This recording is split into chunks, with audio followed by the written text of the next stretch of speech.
саламатсыздар ма? Алгоритмдеу және бағдарламалау негіздері пәні бойынша бүгінгі біздің сабағымыздың тақырыбы бір өлшемді массивтер.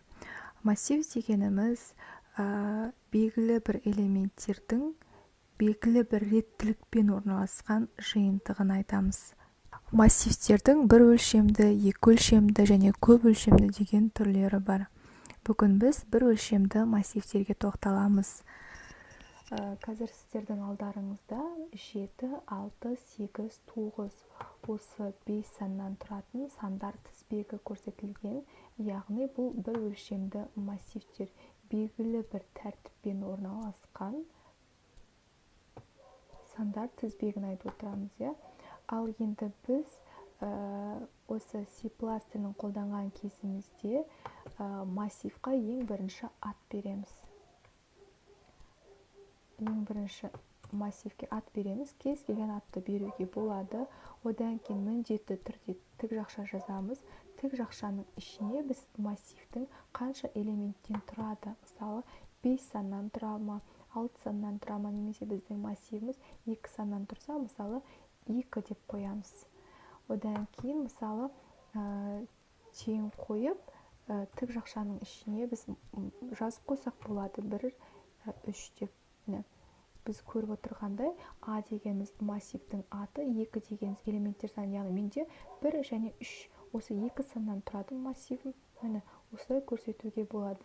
Ал мен қазір сіздерге клавиатураның көмегімен массивтің элементтерін енгіземін, яғни алдын ала енгізбеймін. Енгізіп қойған массивтерді экранға шығармаймын, яғни массивтердің сандарын клавиатураның көмегімен енгіземін. Сол жайында мысал көрсетемін. Ең бірінші мен массивке тип таңдаймын. Менде бүтін сандардан тұратын типті аламын, яғни бүтін сандардан тұрады массивім, массивке ат беремін. Мысалы, массивке С деп ат берейін, тік жақша жазамын. Ішіне массивте менде 3 саннан тұрады, сондықтан 3 деп қоямын, яғни өлшемі. Элементтер саны менде 3. Нүктелі түрімді қоямын. Енді менде екінші тағы да int деп жазып, мендегі сандар белгісіз ғой, мысалы 3 элементтен тұратын білем, бірақ қандай сандар енгізетінін пока білмеймін. Сондықтан мен элементтерді бір әріпке теңестіріп алайын. Например, мен I деп алайын. I деп отырғаным мендегі массивтегі элементтер. Яғни, мысалы, менде қазір клавиатураның көмегімен мен бірінші массивтің элемент санын, екінші санын, үшінші санын енгізу мүмкін. Мысалы, сол кезде қарасаңыздар, менде 3 сан.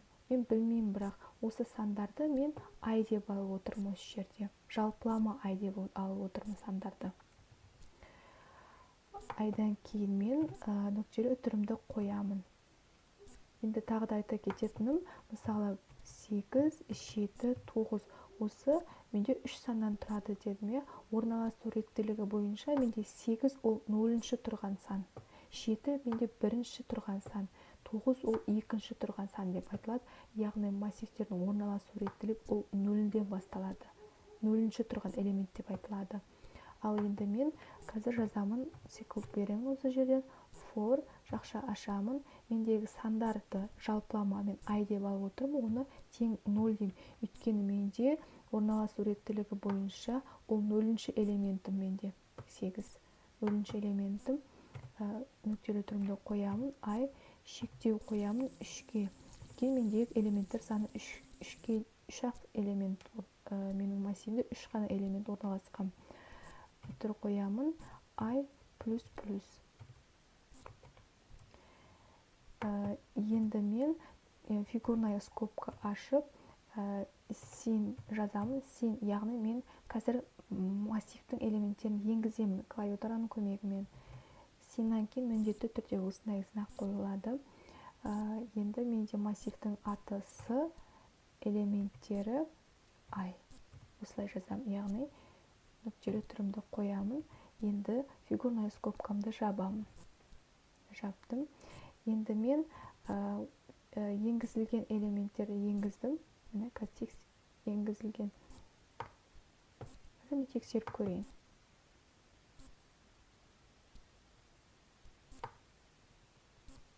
Менде ошибка деп тұр. Қазір сандар менде осыны өшіріп тастай салайын. Міне, қазір мен енгіземін. Мысалы, кез келген санды енгізуге болады. 2, Enter'ді басамын, 3, қайтадан Enter'ді басамын, 5. Міне, менің 3 элементім, міне, енгіздім массивтерді, болды. Ары қарай, енді осы шыққан 3 элементті мен бір жолға шығарайын. Жалпылама түрде бір жолға шығарам, ол үшін не істеймін? Қазір мен мына жерге қайтадан Cout-ты жазамын. Cout-тың белгісін қоямын. Мен енгізген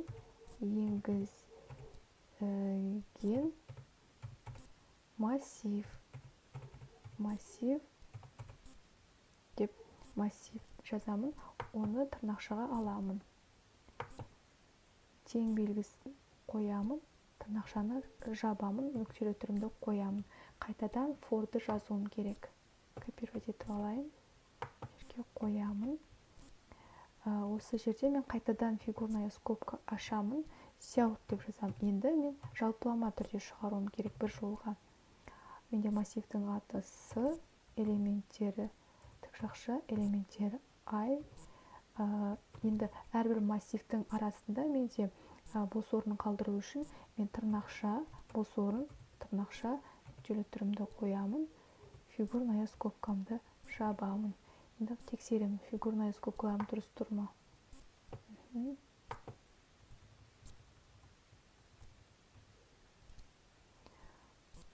Енді жауабымды тексеріп көреміз.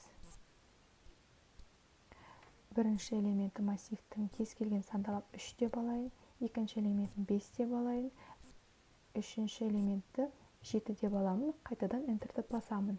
Міне, мен енгізген массив олар 3, 5, 7. Яғни өздеріңіз көріп отырғандай, бұл жерде бір өлшемді массивтерді экранға шығардым. Sin енгізу операторының көмегімен клавиатура арқылы енгіздім. Сіздерге бір өлшемді массив түсінікті болды деп ойлаймын. Назарларыңызға рахмет, сау болыңыздар.